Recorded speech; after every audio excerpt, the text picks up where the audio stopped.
Good. How's it going, everybody? Jim Adkins here from Adkins Results Coaching with a different angle today. I don't know if I like it or not, but that's okay. We'll deal with it later. So you saw the title. The title says, Same Mistake, Different Day.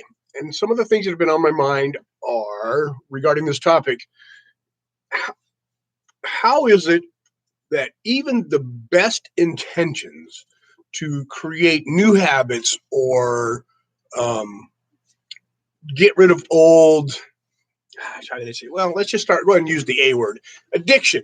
Let's just say, you're addicted to certain patterns, or you're addicted to certain substances, or you're addicted to certain people. And you're trying to break free of those addictions for one reason or another, whatever it can be. It doesn't have to be negative, but what allows, I'm going to choose my words correctly here. How do we allow ourselves to continue in that cycle, or to create the same patterns, or even, if I may, make the same mistakes again and again and again, all the time, knowing that this is not the pattern for you, or this is not the direction for you, or these are things you've chosen to let go, and you just choose again or reconvince yourself that this is what you want to do at the time. I'm watching this happen to a lot of people I love. And, I'll be honest, with food, it happens to me too. We're not talking about me today. We're talking about this topic. So people reached out to me over the weekend and over some of the end of last week regarding certain things that pertain to this subject. How do you let go, or how do you stop yourself from making those same mistakes? Well, I don't have all the answers, but I'm going to give you a suggestion. And as I do this, I'm going to turn this into something that I often discuss with people about this topic. Does that make sense? Okay, here we go. It's Monday. Bear with me. Okay. Keep a journal, first of all. If you're not keeping a journal, I want you to start. And it doesn't have to be an extensive journal. You don't have to take 3 hours a day and write down everything that you did. But what I would like you to do is keep a journal. It can be a dream journal. It can be just a daily, hey, in the morning, this is what I'm going to do today, or even the night before, when you review yesterday's activities or the day's activities, you write down what you plan on doing the next day, and then you follow through.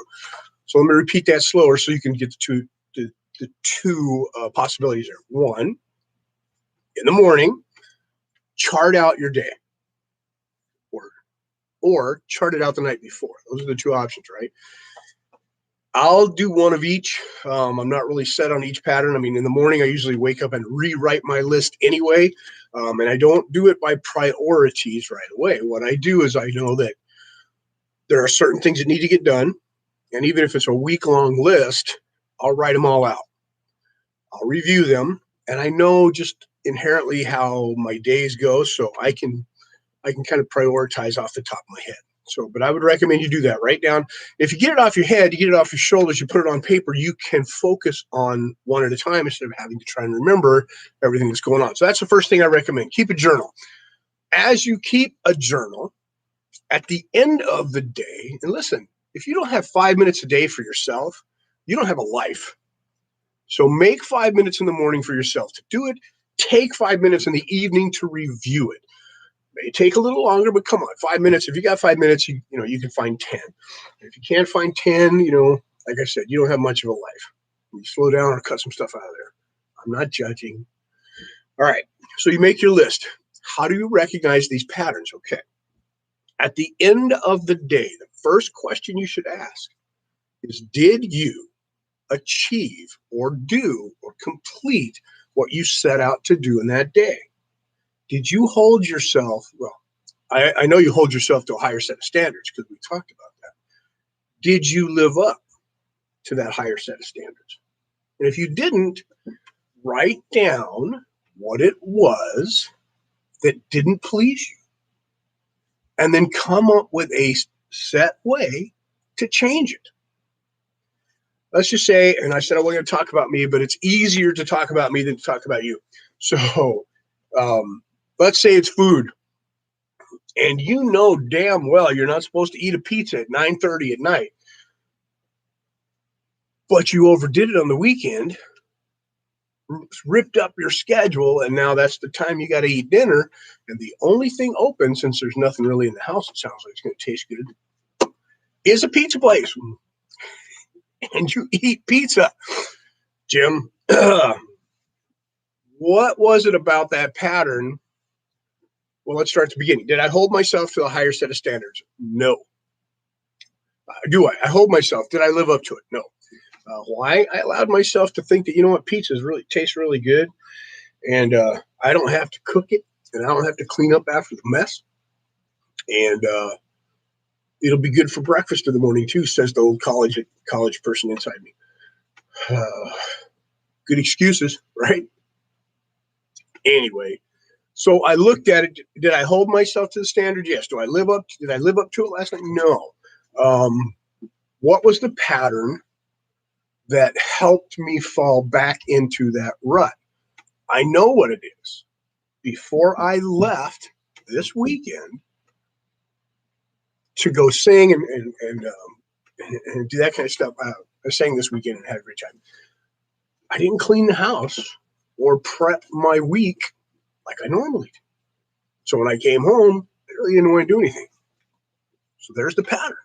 It didn't start with the pizza. It didn't start with the food choice.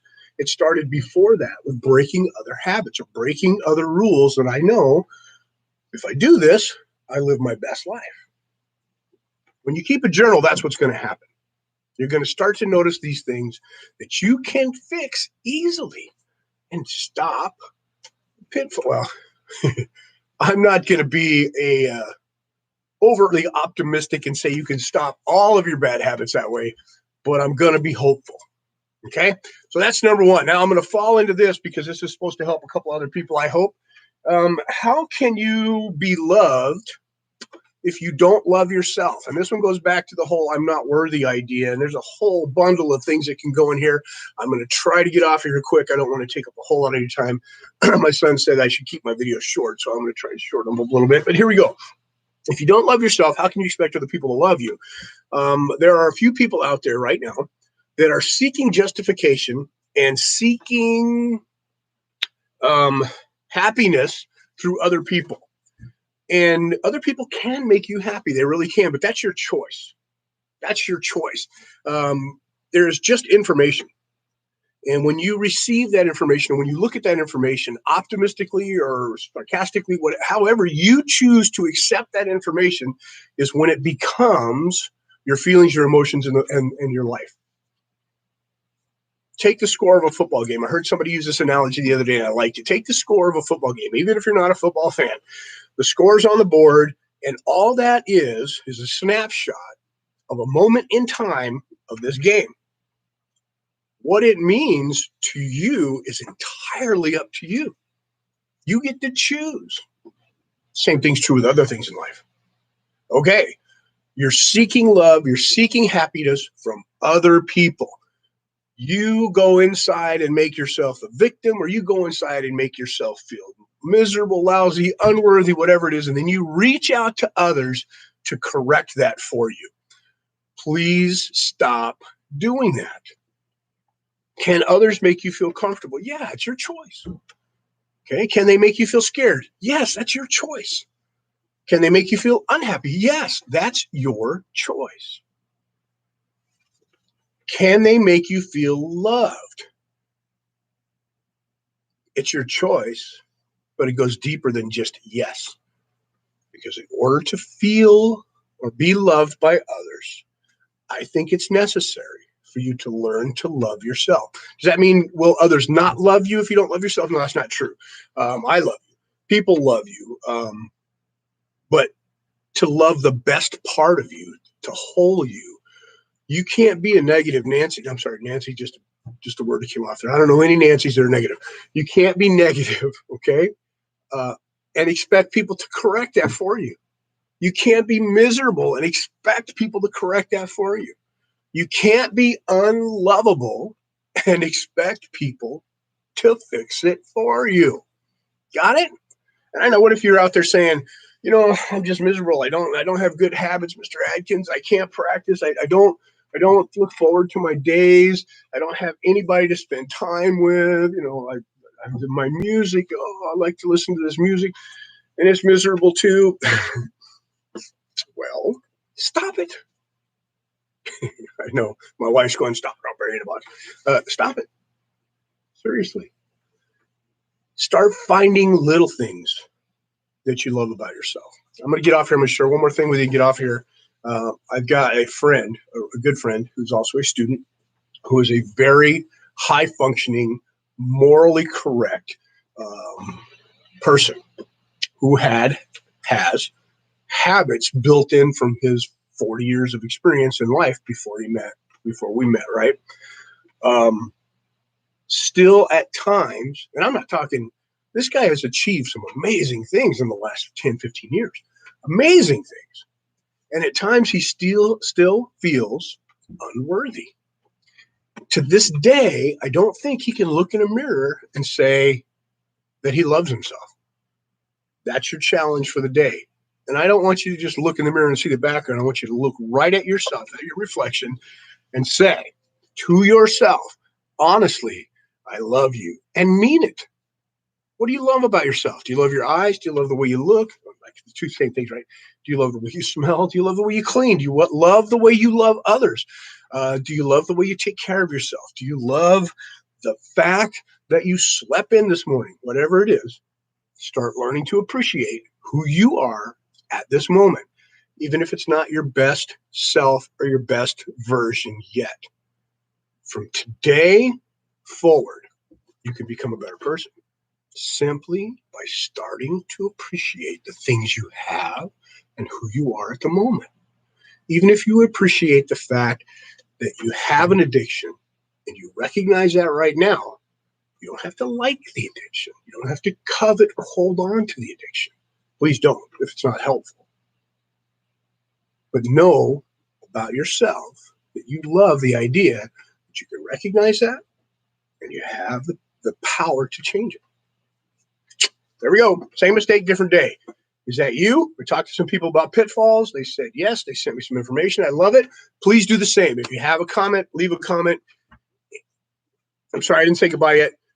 Don't leave stupid comments. And what I mean by stupid comments is there are people that just comment about websites and stuff. Just knock that off. You're wasting people's time, okay?